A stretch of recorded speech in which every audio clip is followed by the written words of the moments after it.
Nunca pensé que aceptar una simple propiedad para mostrar cambiaría mi vida de una manera tan brutal. Soy agente inmobiliaria desde hace casi 10 años, y siempre me he considerado buena en lo que hago. Sé persuadir, sé leer las emociones de la gente, y por lo general consigo cerrar los tratos con rapidez. Pero esa mañana, en la oficina, el director me llamó a su despacho y me entregó un sobre con una dirección escrita a mano. Mariana, necesito que tomes esta propiedad. Nadie la ha podido vender y los dueños están desesperados. Lo dijo con tono casual, pero en su mirada había algo raro, como si quisiera quitársela de encima. Cuando abrí el sobre vi la fotografía de una casa colonial antigua, con fachada de piedra, grandes ventanales polvorientos y una puerta de madera que se veía más propia de un monasterio que de una vivienda familiar. La dirección estaba en las afueras de la ciudad, en un barrio viejo que ya casi nadie recordaba. Recuerdo que solté una risa nerviosa. Parece sacada de una película de terror. Exacto, dijo él, medio en broma. Nadie quiere entrar ahí. Salí de la oficina con un escalofrío recorriéndome la espalda. No soy supersticiosa, pero la manera en que mis compañeros me miraban mientras sostenía el sobre no me gustó. Como si ya supieran que esa casa no se iba a dejar vender. Llegué a la casa un viernes por la tarde. El cielo estaba nublado y el aire olía a tierra mojada, aunque no había llovido. Cuando aparqué frente al portón oxidado, me quedé un momento dentro del carro, observando la construcción. Era grande, pero parecía abandonada. Las ventanas reflejaban un brillo grisáceo, y la pintura de las paredes se estaba cayendo como piel muerta. Tomé valor, bajé y abrí la reja que chirrió con un lamento metálico. La llave que me habían dado encajó con dificultad en la cerradura de la puerta. Cuando finalmente giró, un olor pesado salió al encuentro. Humedad mezclada con algo más, un aroma metálico, como si el aire estuviera impregnado de óxido o de sangre vieja. Encendí las luces, aunque varias no funcionaban. Caminé por el pasillo principal, con el eco de mis pasos golpeando las paredes. Al llegar al comedor, me detuve. El ventanal estaba cubierto de polvo, pero aún reflejaba mi silueta. Y en ese reflejo, por un segundo, vi otra figura junto a mí, alta, delgada, completamente negra, como si estuviera hecha de humo sólido. Me giré con rapidez. No había nada. Solo el aire frío que me erizó la piel. Me quedé paralizada unos segundos, intentando convencerme de que había sido un efecto de la luz. Pero dentro de mí, algo me susurraba que esa casa respiraba. El día siguiente recibí a mis primeros clientes, una pareja joven muy entusiasta. Apenas cruzaron la puerta, la mujer frunció el ceño. ¿No siente que aquí, el aire es muy pesado?, me dijo. Intenté distraerlos hablando de la amplitud de la sala, de las posibilidades de remodelación. Pero ellos apenas escuchaban. El hombre puso una mano en el hombro de su esposa y murmuró: «No me gusta este lugar». Duraron menos de 10 minutos antes de inventar una excusa para marcharse. Con los siguientes interesados ocurrió lo mismo. Algunos entraban y de inmediato se ponían nerviosos. Otros se quejaban de mareos o decían que la casa los miraba. Todos desistían. Yo trataba de mantener mi profesionalismo, pero cada vez que entraba sola, el ambiente se volvía insoportable. Ese olor metálico, ese silencio espeso que parecía tragarse mis pensamientos, y siempre, en algún rincón, ese destello oscuro que desaparecía cuando lo enfocaba. Después de la tercera semana, empezaron los sueños. Me veía dentro de la casa, pero no como era en realidad. Las paredes supuraban humedad oscura, y las sombras se movían como si respiraran. Subía las escaleras con el corazón latiendo en mi garganta hasta llegar a una puerta cerrada. Siempre estaba cerrada. Y siempre, cuando lograba abrirla, una figura ennegrecida con ojos brillantes me saltaba encima.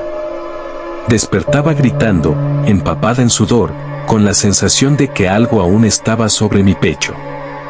Las pesadillas se repitieron noche tras noche, y pronto no solo en sueños.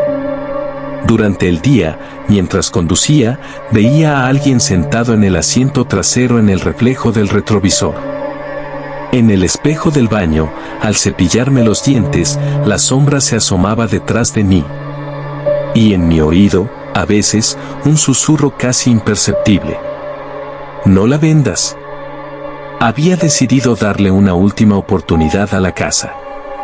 El dueño me había llamado, molesto por la falta de ofertas, y yo, aunque ya me debatía entre el miedo y la lógica, acepté mostrarla de nuevo.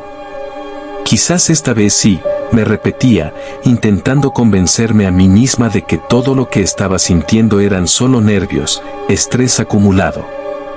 Ese sábado llegó una familia, un hombre, su esposa y una niña de unos 7 años.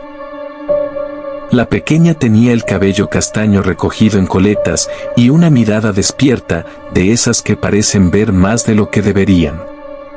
Al abrir la puerta, los padres comentaron lo amplia que era la sala. Traté de sonar profesional, sonriente, como siempre, pero sentía en el aire un frío anormal, como si alguien hubiera abierto un refrigerador invisible. Conduje a la familia al pasillo, hablándoles de las posibilidades de remodelación. La esposa se abrazaba los brazos, murmurando que hacía demasiado frío para ser verano.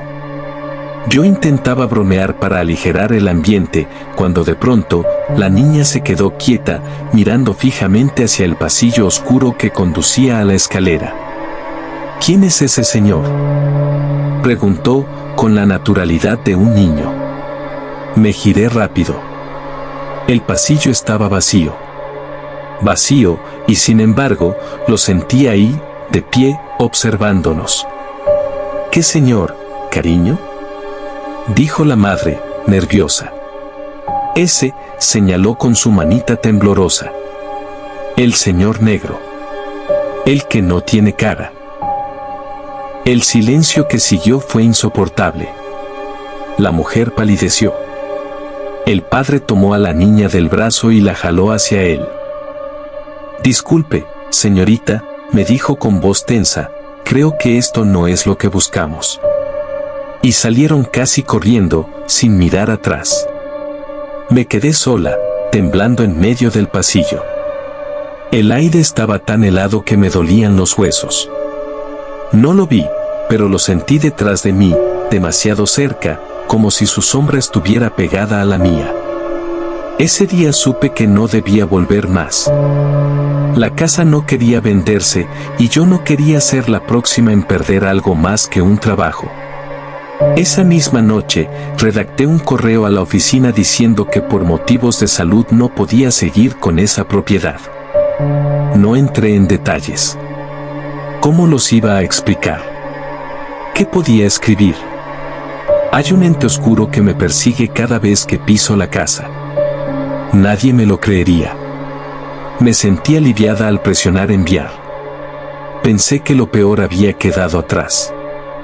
Me convencí de que con solo alejarme del lugar, recuperaría la calma. Pero esa ilusión no duró mucho. Llegué a mi apartamento tarde. Había comprado algo de comida rápida y solo quería tumbarme en el sofá y dormir. Cuando abrí la puerta, sentí un aire helado que no debería estar ahí. Las ventanas estaban cerradas, pero el ambiente se sentía como la casa. Dejé la bolsa sobre la mesa y encendí el televisor, pero no prendí el cable. La pantalla quedó negra, reflejando la sala y a mí. Y entonces lo vi. Sentado en el sillón frente a mí, estaba él. Una figura alta, alargada, de oscuridad compacta, con dos ojos como brasas encendidas. El miedo me paralizó. Apenas podía respirar. Mis manos temblaban tanto que las llaves cayeron al suelo con un tintineo seco. Parpadeé y la figura desapareció. El sillón estaba vacío. Me desplomé contra la pared, con el corazón a punto de estallar. Había cometido un error fatal, al alejarme de la casa, no me había librado de él. Lo había traído conmigo. Esa noche no dormí. Me quedé sentada en el suelo de la sala, con la luz encendida, abrazando mis rodillas, esperando que el amanecer borrara lo que había visto en el televisor. Pero la madrugada fue larga, interminable. Cada pequeño ruido me hacía brincar, el crujido de la madera, el zumbido del refrigerador, hasta mi propia respiración me parecía ajena. Y lo peor fue ese silencio profundo, como si el edificio entero hubiese muerto y yo estuviera sola en una cáscara vacía. A las 3:15 de la mañana, el foco de la sala comenzó a parpadear. Sentí como la piel de mi cuello se erizaba antes incluso de girar la cabeza. En el reflejo de la ventana, lo vi de nuevo, parado justo detrás de mí, tan cerca que casi podía sentir su sombra deslizarse sobre mi piel. Me levanté de golpe, sin pensar, corrí hasta la habitación y cerré la puerta con seguro. Me escondí debajo de las cobijas, como una niña, rogando que desapareciera. No sé cuánto tiempo pasó. Quizás minutos, quizás horas. Pero juraría que escuché pasos lentos por el pasillo, pasos que se detenían frente a mi puerta. Esa fue la primera vez que lloré de puro terror. Cuando salió el sol, intenté convencerme de que todo había sido producto de mi imaginación, del estrés, de las pesadillas que ya me estaban enfermando. Pero entonces vi algo que no me dejó dudas. En la mesa de la sala, junto a la bolsa de comida que había dejado la noche anterior, había una marca, una huella alargada, ennegrecida, como si alguien con pies calcinados se hubiese sentado ahí, mirándome toda la noche. Ese día entendí la verdad. No había escapado de la casa. La casa había escapado conmigo.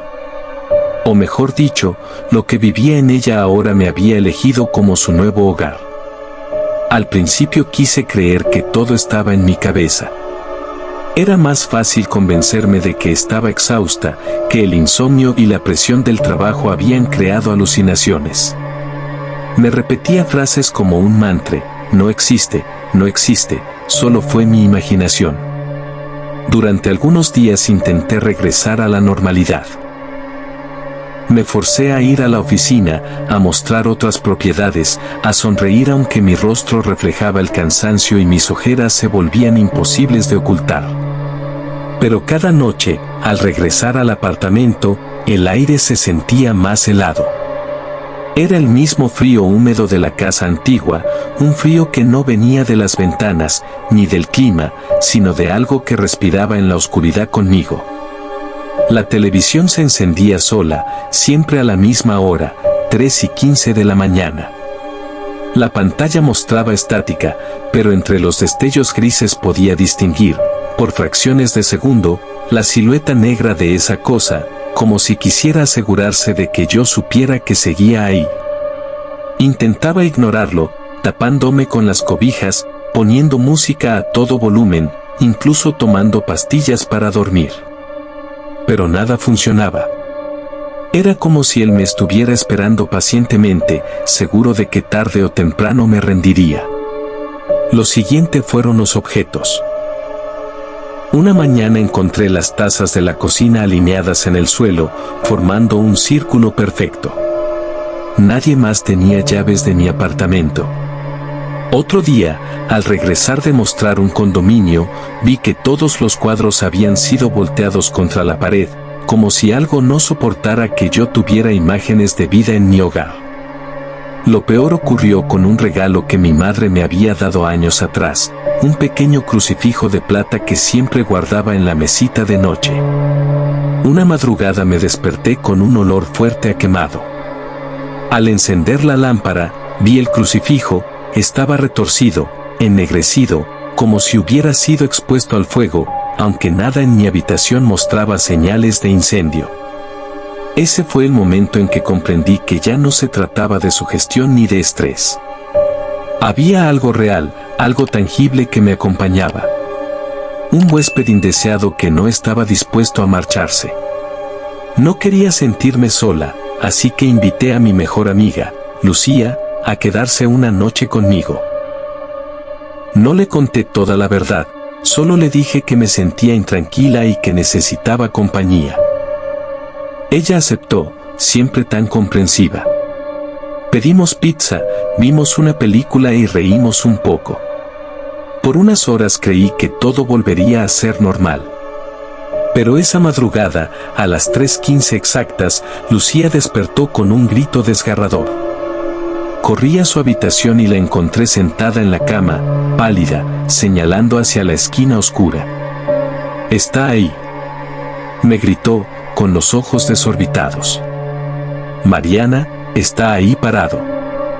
Yo no vi nada, pero el frío era insoportable y el aire se sentía tan denso que me costaba respirar.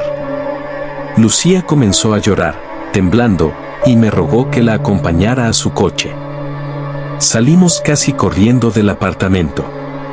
Ella jamás volvió a poner un pie en mi casa. Ni siquiera contestaba mis llamadas durante semanas. Y en el fondo, yo la entendía. ¿Cómo culparla, si ni yo misma quería quedarme ahí? La soledad y el miedo me estaban consumiendo. Ya no dormía más de 2 horas seguidas, mis manos temblaban constantemente y en la oficina comenzaron a notarlo. Alguien me sugirió, quizás en tono de broma, quizás en serio, que buscara a un sacerdote. Y lo hice. Me armé de valor y fui a la iglesia del barrio. Me encontré con el padre Esteban, un hombre mayor, de mirada serena y voz grave. Le conté, con vergüenza, que algo extraño me estaba sucediendo en mi casa. No di demasiados detalles, pero él pareció entender más de lo que yo había dicho. Asintió lentamente y me dijo, «A veces los lugares guardan cosas que no deberían. Y a veces, esas cosas deciden seguir a las personas». Aceptó ir a mi apartamento esa misma tarde. Cuando entramos, el aire se volvió aún más frío que de costumbre. El padre Esteban frunció el ceño, como si hubiera sentido una presión invisible en el pecho. «Aquí hay algo», murmuró. Sacó un frasco pequeño de agua bendita y un crucifijo de madera. Comenzó a rezar en voz baja mientras caminaba por la sala, rociando las esquinas. Yo lo seguía de cerca, con el corazón latiendo como un tambor. Y entonces sucedió. Cuando llegó al pasillo que conducía a mi habitación, las luces estallaron. No se apagaron, explotaron, lanzando chispas y un olor a plástico quemado.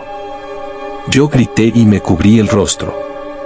El padre Esteban no se inmutó, pero su voz tembló ligeramente mientras levantaba el crucifijo y decía, «Siervo de Dios soy, y en su nombre te ordeno que te apartes».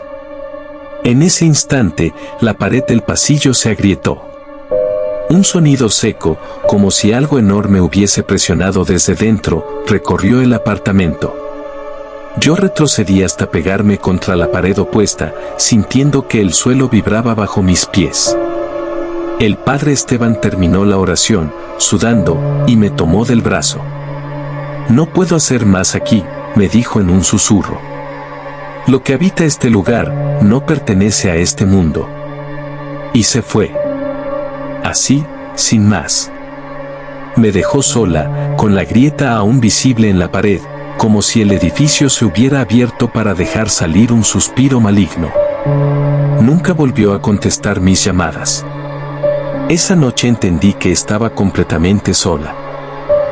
Si un hombre de fe no había podido enfrentar a esa cosa, ¿qué podía hacer yo? Después de que el padre Esteban se fue, la soledad de mi apartamento se volvió más pesada que nunca. Era como si sus oraciones no hubieran hecho más que despertar la furia de esa cosa que me acompañaba. Esa misma noche lo supe. Me acosté con las luces encendidas, aunque ya no confiaba en ellas después de haber visto cómo explotaban frente al sacerdote. Cerré los ojos solo un instante, y cuando volví a abrirlos, ya no estaba en mi cama. Me encontraba de pie en un pasillo largo, oscuro, que no pertenecía a mi edificio. Las paredes estaban húmedas, cubiertas de manchas negras que parecían moverse, como si respiraran. El suelo estaba helado bajo mis pies descalzos, y al fondo escuchaba una voz que me llamaba por mi nombre. Mari, Ana. La reconocí de inmediato, era la misma voz que había escuchado por el altavoz del auto aquella vez en la carretera. ¿Qué quieres de mí?, pregunté con la garganta seca, aunque no recordaba haber decidido hablar. La respuesta llegó susurrada, retorcida, tan cerca de mi oído que sentí el aliento helado. Tú eres mi casa. Me desperté gritando. Estaba otra vez en mi cama, empapada en sudor. Pero lo peor fue darme cuenta de que no era un simple sueño. El espejo frente a mi cama estaba empañado, como si alguien hubiera respirado sobre él. Y en medio del vaho podía leerse claramente la misma frase. Ahora tú eres mi casa. Me levanté tambaleando, con las piernas entumidas, y corrí al baño para lavarme la cara. Pero allí, en el espejo del lavabo, volvió a aparecer el mensaje, esta vez escrito con algo más oscuro, pegajoso, como sangre seca. El corazón me latía tan fuerte que pensé que iba a desmayarme. Me encerré en la sala y pasé la noche en vela, acurrucada en un rincón, sin atreverme a cerrar los ojos. Los días siguientes fueron aún peores. Ya no se conformaba con aparecer en sueños. Comencé a escuchar golpes en las paredes a plena luz del día, voces susurrando mi nombre desde el pasillo, incluso cuando estaba segura de estar sola. Una vez, al despertar de una siesta forzada por el cansancio, lo vi. No en mi imaginación, no en un reflejo, lo vi parado al pie de mi cama. Era alto, delgado, y su silueta parecía hecha de humo denso, pero sus ojos eran dos huecos brillantes, blancos, como brasas invertidas que me miraban fijamente. No gritó, no se movió. Solo me miró, y entonces habló sin abrir la boca. Ya no puedes echarme, porque ya estoy dentro. Sentí que algo frío me atravesaba el pecho, y de pronto me costó respirar. Era como si mi propio cuerpo ya no me perteneciera. A partir de aquella madrugada en la que vi a esa figura frente a mi cama, comencé a evitar los espejos. Ya no podía soportar mirarme sin sentir que algo más se reflejaba detrás de mí, o peor aún, dentro de mí. Cubría los espejos con sábanas, incluso el pequeño del baño, pero por más que los ocultara, siempre encontraba alguno descubierto, como si alguien los destapara cuando no estaba mirando. Una noche, vencida por el cansancio, me acerqué al espejo del tocador, convencida de que todo era producto de mi paranoia. Encendí la lámpara, respiré hondo y me miré a los ojos. Al principio, parecía normal, mi rostro cansado, ojeras profundas, la piel pálida. Pero entonces, mi reflejo parpadeó, un instante antes de que yo lo hiciera. Me congelé. Probé de nuevo, abriendo y cerrando los ojos, moviendo la cabeza hacia un lado. Y cada vez era lo mismo, mi reflejo se movía con un desfase mínimo, casi imperceptible, pero suficiente para helarme la sangre. De pronto, mi reflejo sonrió. Yo no. Mis labios estaban rígidos, apretados del miedo, pero en el espejo me devolvían una sonrisa torcida, lenta, como si disfrutara de verme temblar. Retrocedí de un salto, casi tropezando con la cama. Pero no pude dejar de mirar. El reflejo se inclinó hacia adelante, pegando su rostro al cristal, mientras yo permanecía inmóvil a varios pasos de distancia. Y entonces lo escuché, una voz que no salió de mis labios, sino del espejo mismo. Ya no me ocultes, Mariana. Estoy en ti, y pronto seré tú. El vidrio se empañó como si alguien respirara desde dentro, y con un dedo invisible escribió sobre la superficie. El espejo no miente. Grité, corrí a la cocina y lancé un sartén contra el espejo. se hizo añicos, pero en cada pedazo roto seguí viendo la misma sonrisa distorsionada, repetida una y otra vez, mirándome desde el suelo. Esa noche entendí que no había escapatoria. Podía destruir los espejos, podía cubrirlos, pero ya no importaba. Él estaba en mí. Y lo peor es que empezaba a sentirlo, en mis pensamientos, en mis sueños, incluso en mis reacciones. A veces escuchaba risas dentro de mi cabeza cuando yo lloraba, como si algo se burlara de mi sufrimiento desde adentro.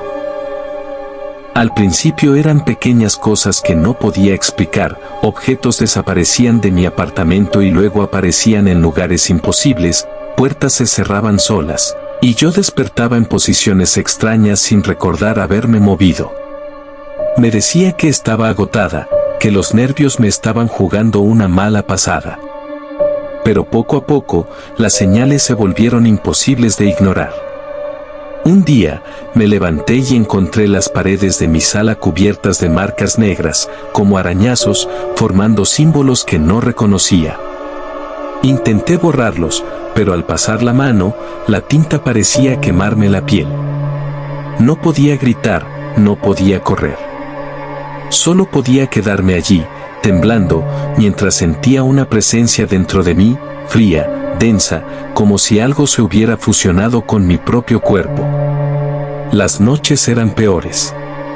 Soñaba que estaba en la casa antigua, pero ya no era visitante, caminaba por los pasillos sola, y mis manos abrían puertas que yo no recordaba haber tocado. Veía a la familia que una vez vino a visitarla y escuchaba sus voces, pero no eran ellos los que hablaban, era esa entidad usando mi voz para hablarles, para arrastrarlos a un lugar oscuro que solo existía en mis sueños. Empecé a darme cuenta de algo aterrador, mi cuerpo ya no me pertenecía por completo. Mi reflejo me traicionaba, mis movimientos a veces no los recordaba, y a ratos mi voz decía cosas que yo no había pensado ni sentido. Un día, al intentar salir de mi apartamento para tomar aire, sentí que el frío me atravesaba por completo. Me miré las manos y vi que los dedos se movían lentamente, casi con vida propia, estirándose como si quisieran tocar algo invisible. Me derrumbé en el suelo y lloré, comprendiendo que no podía escapar de la presencia. La entidad no solo me había seguido desde la casa antigua, sino que ahora vivía dentro de mí. Empecé a evitar todo contacto con el mundo exterior. La oficina se volvió imposible, los amigos dejaron de llamar, y yo apenas podía mirarme al espejo sin sentir que me miraba otra persona, una sombra que me observaba desde adentro. Esa noche, mientras me acurrucaba en la cama, escuché susurros que no salían de la nada. Soy tú, y tú eres mía. Tu vida es mi casa. Me tapé la cabeza con las cobijas y me pregunté por primera vez en años si alguna vez volvería a ser realmente yo. Era imposible dormir. Ya no había noche tranquila, ni siquiera un minuto de paz. Cada sonido, cada sombra se volvía un presagio de que él estaba cerca. Había pasado semanas intentando ignorarlo, intentando convencerme de que solo estaba en mi cabeza, pero esa noche comprendí que él no necesitaba permiso para estar allí. Me desperté con la sensación de que alguien me observaba. Los ojos abiertos, el corazón latiendo a 1000 por hora, la respiración contenida, y entonces lo sentí, el aire se volvió más pesado en la parte inferior de la cama. Moví la cabeza lentamente, temiendo lo que vería. Allí estaba. De pie, junto a mis pies, la silueta negra, alta, sólida en la oscuridad, como si la propia sombra se hubiera convertido en carne. Sus ojos brillaban, blancos y fríos, y no parpadeaban. Me estudiaban, calculaban, esperaban. Quise gritar, pero mi voz no salió. Quise moverme, pero mis músculos se habían vuelto de plomo. Solo podía observar, paralizada, mientras él se inclinaba ligeramente, como disfrutando de mi miedo. Entonces escuché su voz. No hablaba, pero sus palabras resonaban directamente en mi mente. Es tu turno de ser la casa. Sentí un frío terrible recorrer mi columna, bajando hasta la punta de los dedos. El aire parecía solidificarse, presionando mi pecho hasta que apenas podía respirar. Sentí como algo se deslizaba dentro de mí, arrastrando mi esencia, mezclando mi miedo con su propia oscuridad. Intenté gritar otra vez. Nada. Intenté moverme. Nada.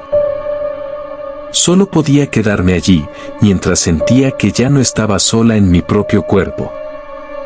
El tiempo dejó de existir.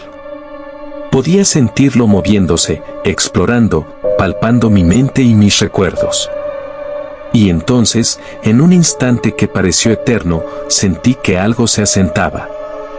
Como si esa entidad hubiera encontrado finalmente un lugar definitivo donde vivir, yo misma. Al amanecer, estaba sola, o eso creí. El apartamento estaba en silencio, los objetos en su lugar, los espejos cubiertos, pero yo ya no era la misma. Algo había cambiado dentro de mí. Algo oscuro, frío, un huésped que había decidido que su hogar ahora sería mi vida. Esa noche entendí que no habría escapatoria. La casa antigua no había sido más que el inicio. Mi vida, mi apartamento, mi propia mente, todo era ahora su casa.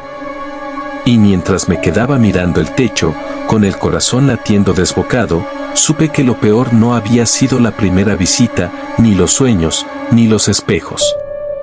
Lo peor estaba por comenzar.